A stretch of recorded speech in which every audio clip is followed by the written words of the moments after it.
Pero está perfecto. Tengo el dato, y hay que vincularlo con la economía. Hay que vincularlo con la economía, definitivamente, porque tenemos un doctor en ciencias económicas con orientación en economía, Juan Martín Graña, que está con nosotros. ¿Qué haces, Juan Martín? ¿Todo bien? Muy bien, muy bien.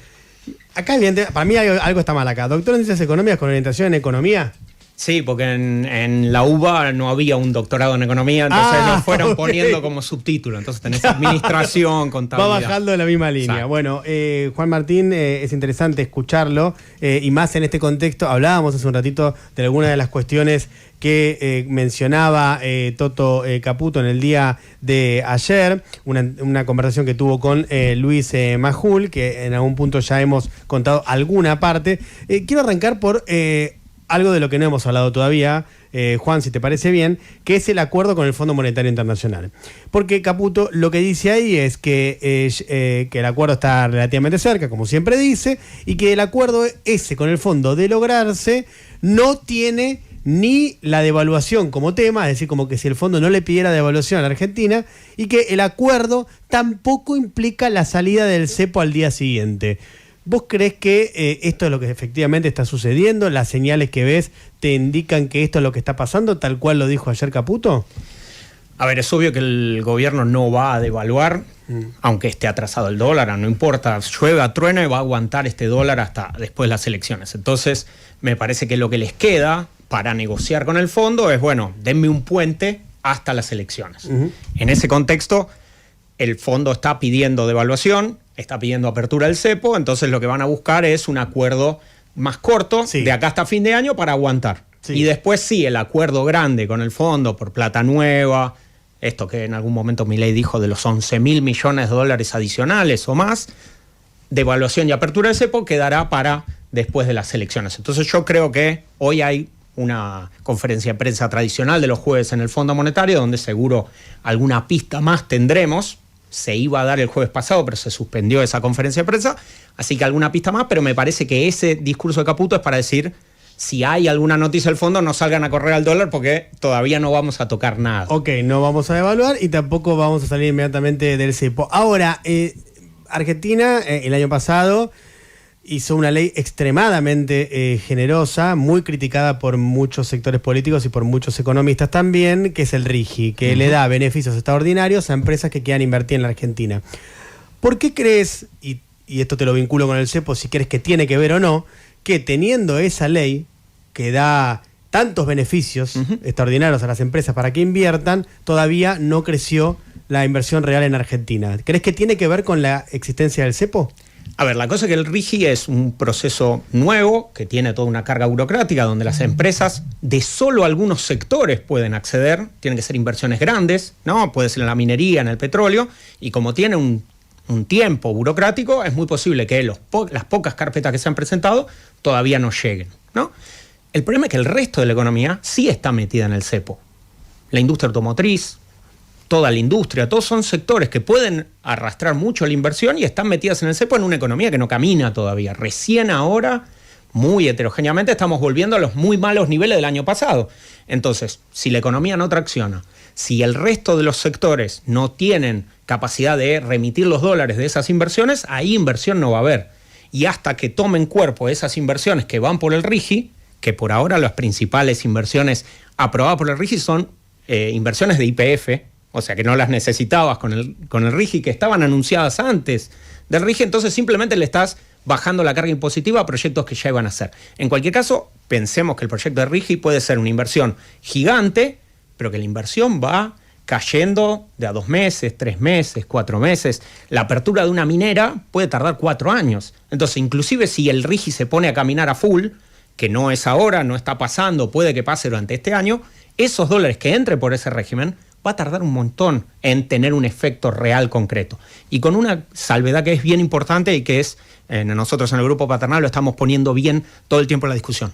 Esas inversiones. ¿Qué es el Grupo Paternal? El Grupo Paternal es una organización política que nosotros estamos armando en la Ciudad de Buenos Aires, que seguramente vamos a tener expresión electoral este año, por fuera de el kirchnerismo, por fuera del mileísmo, por fuera del macrismo en la Ciudad de Buenos Aires. ¿De izquierda? De izquierda. Bien. De izquierda democrática en particular. Entonces, en ese marco nosotros lo que planteamos es, ojo, porque los que le están apostando al RIGI para mover la inversión, para mover el empleo, el RIGI va a generar inversiones fuera de las grandes ciudades. es Vaca Muerta, es la cordillera. ¿Qué va a pasar con la inversión, el empleo y el crecimiento en las grandes ciudades? En Buenos Aires, en Rosario, en Córdoba, que estamos viendo cierres de plantas industriales todo el tiempo. Entonces ahí hay una compensación que en los grandes datos macro parece que da igual, que es lo que festeja el gobierno, pero en la realidad concreta del mercado de trabajo no empata.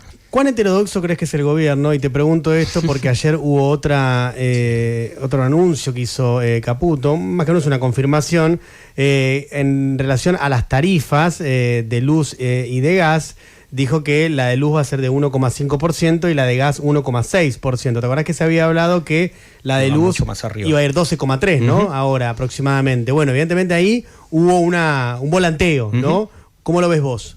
A ver, esto no es nuevo, no sé si lo llamaría heterodoxo, pero quizás ya pasó mucho el tiempo, pero en las elecciones del 2019, Macri, que era el abanderado de hay que restaurar las tarifas, también las planchó desde el principio. Es una medida electoral, ¿no? Ha construido un superávit y ahora lo están usando para que lo que ellos quieran. Las tarifas, bajarle los impuestos a los autos de lujo, ¿no? También a las retenciones al campo, con este esquema de liquidación acelerada, como el dólar soja de masa para garantizarse dólares. Entonces, ellos están haciendo muy claramente una política económica para llegar mejor a las elecciones, donde el fondo, el atrasar el dólar, las tarifas, todo está yendo en ese sentido.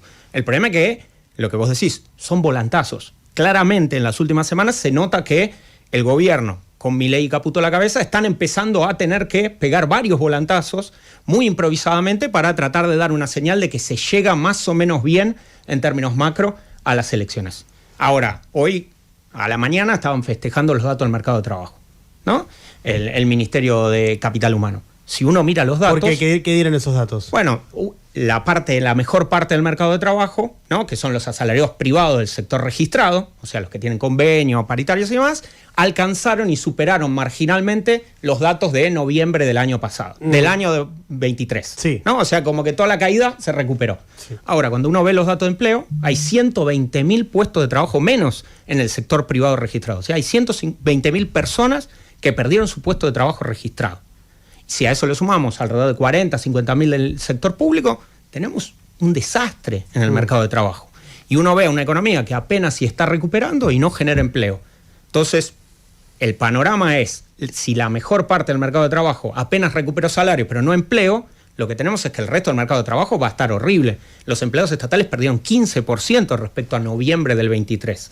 O sea, no hay nada para festejar y entonces se están tratando de tapar el dólar, las tarifas y demás para que no se les termine de deteriorar todo. Estamos hablando con Juan Martín Graña. Juan es el doctor en economía. Juan, ¿le encontrás algo virtuoso a la estabilización que hizo el gobierno? Porque creo que gran parte del apoyo que tiene por parte de la sociedad, habrá otros componentes, por supuesto, pero creo que uno de los vectores, si no el vector fundamental, es esta estabilización que consiguió y este descenso de la inflación, que si bien es cierto, hoy está ahí rondando el 2.5, 2.7, 2.4, depende, ha descendido y hay una sensación de estabilidad.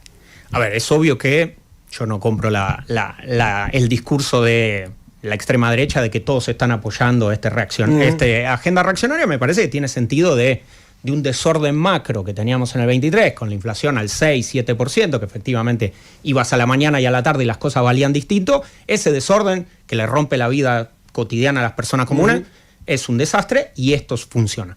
La discusión me parece que es cuáles fueron los costos para llegar acá y cuáles son los costos de seguir por este camino, porque el gobierno decidió en diciembre del 23 hacer una estabilización a todo costo. ¿Y vos qué camino seguirías? ¿Allá, en el 23 o ahora? De ahora para adelante, bien. ¿Sabes qué? Yo escuché todos, digamos, economistas durante la semana. Es fantástico cuando lo decís acá sentado en la radio y te quiero ver del otro lado. A ver, ¿qué harías de acá en más? Bien. ¿Y por qué no hay un estallido social si todo está tan mal? Bien, vamos por partes. Ahora justo estamos terminando un documento con el Grupo Paternal que le vamos a acercar de cómo seguir de acá para adelante. Me parece que el principal eje es no repetir errores del pasado. ¿Cuáles son esos errores del pasado? Sobrejugar el atraso del dólar para tratar de parar la inflación. Que el ancla sea cambiaria, digamos. Que el ancla sea cambiaria y sobre todo a este nivel, porque lo que está haciendo el gobierno ahora es bajar la tasa de evaluación mensual del 2 al 1%, sí. Entonces la decisión es profundicemos por acá.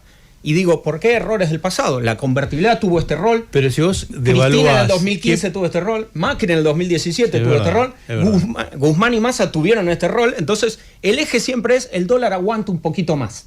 Aguanta un poquito más. Y después terminás en una crisis que se te desestabiliza todo, terminás devaluando en un caos y perdiste todo el camino de la estabilización que la gente efectivamente ahora disfruta, que la inflación es 2 y no 10, no 25 ni 6. Entonces, me parece que lo que hay que hacer es parar el freno, volver a esta devaluación mensual del 2% y sobre todo empezar a acumular dólares en el Banco Central, que es el principal seguro para que no se te desmadre el dólar en ningún momento.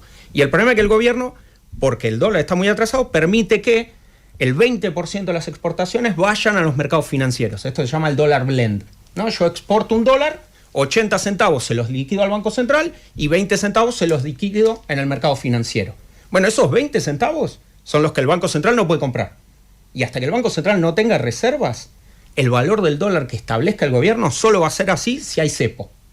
El momento que levante el cepo, si el Banco Central no tiene dólares, anda a buscarlo, porque no hay forma de controlarlo. Yo soy el gobierno, o escucho a Cavallo, o escuchás a Caputo, y te dicen, no, este tipo de cambio está bien, quizás 20, 30%. Ponele que hacen 20, 30% de haber en el cepo. ¿Qué pasa el día después?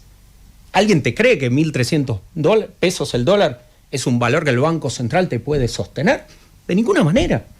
Entonces, me parece que hay que ir sosteniendo la estabilidad sin perderla, porque costó un montón, pero sobre todo no generar mayores costos para adelante. O sea, ¿que harías una devaluación paulatina para sostener la estabilidad que tenés ahora? Me parece que lo que tenés que hacer es esto, dejar de atrasar el dólar. Entonces, en vez de ir al 1, como hicieron, volver al 2 y empezar a trabajar la baja de la inflación con los otros componentes, ¿no? Un superávit fiscal que sea razonable, porque estamos gastando el poco superávit fiscal que tenemos en usos que son totalmente regresivos. Los impuestos a los autos de lujo, a las retenciones, ¿no? Hay un montón de áreas del gobierno que necesitan más presupuesto, las universidades, las jubilaciones, los salarios públicos. Entonces me parece que lo que hay que hacer es darle un poco más de tiempo al proceso de estabilización. Hay inercia todavía, hay muchos. Fíjense que uno de los principales ejes de la nueva política antiinflacionaria de Milei hoy es pisar las paritarias. ¿Por qué? Porque dice, si los salarios suben mucho, la inflación va a volver. Bueno, pero eso hace que los trabajadores no recuperen más rápido salarios, principalmente los empleados estatales. Entonces lo que hay que hacer es dar un poco más de tiempo, no sobrejugar la jugada con el dólar y tratar de no poner todo en juego para ganar unas elecciones. Me parece que ahí está el principal problema. Estamos con Juan Martín Graña, doctor en economía. Juan, ¿crees que es virtuoso lo que consiguió el gobierno en términos de instalar que era importante el ordenamiento fiscal? A ver, me parece que, salvo el kirchnerismo en la etapa de Guzmán y Massa, me parece que había un acuerdo bastante generalizado porque al gobierno argentino se le habían acabado la posibilidad de seguir endeudándose y emitiendo. Me parece no es una discusión general de cualquier déficit es malo, ¿no? Si la economía está en recesión, hay que gastar más. El problema es que el gobierno no tenía ninguna alternativa ni ninguna estrategia para ir gastando lo mismo pero financiándolo mejor. Tenemos impuestos muy malos. En vez de impuestos a las ganancias, a los bienes personales, que Milei también baja. Entonces me parece que hay que hacer una discusión más centrada. En un proceso de ordenamiento hay que tratar de tener al equilibrio como norte, pero reconociendo que si vos tenés una economía con depresión tenés que gastar más. Bueno, entonces acumulalo como ahorro en años buenos. Veamos en qué gastamos. Digo, hoy por hoy seguimos sosteniendo el régimen de Tierra del Fuego, del que muy raramente el ministro Caputo está vinculado familiarmente con las empresas que lo disfrutan, y baja impuestos de otro tipo. Bueno, discutamos esto. ¿Por qué el año pasado vetaron a la jubilación, el aumento de jubilaciones y al presupuesto universitario y hacen esto? Entonces, me parece que está bien tenerlo como norte de la política económica, porque efectivamente un país como Argentina necesita estabilidad cambiaria, y la estabilidad cambiaria en parte necesita que el Estado esté ordenado, pero no a cualquier costo, porque la estabilidad necesita que la gente siga viviendo. Te hago esta última, Juan, a ver cómo la ves. El gobierno está vinculado con esto último que vos estabas diciendo en relación a los impuestos. El otro día Sturzenegger decía que cuando le preguntaban, bueno, en qué beneficia a la gente que estén achicando el Estado, porque justamente el rol de Sturzenegger es ese, es reducir el Estado. El Sturzenegger lo que decía es, bueno, la reducción del Estado va a derivar en que la gente pague menos impuestos.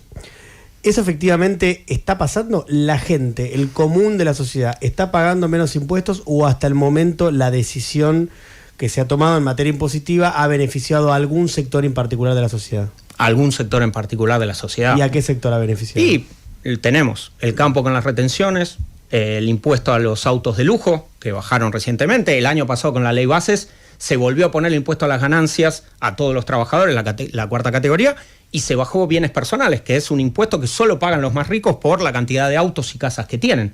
Entonces, me parece que hay una discusión compleja que dar, pero me parece que la decisión del gobierno de Milei es achicar el Estado para liberar a los sectores de más poder, más concentrados, para hacer lo que ellos quieren, y al mismo tiempo justificar eso como que es bueno para todos, ¿no? Es volver a la teoría del derrame una y otra vez, cuando efectivamente no funciona. Lo que necesitamos es que el Estado haga lo que tiene que hacer, y lo que vemos es, ustedes tenían en la nota anterior, los incendios en el sur. ¿Eso quién lo va a pagar? ¿Un privado?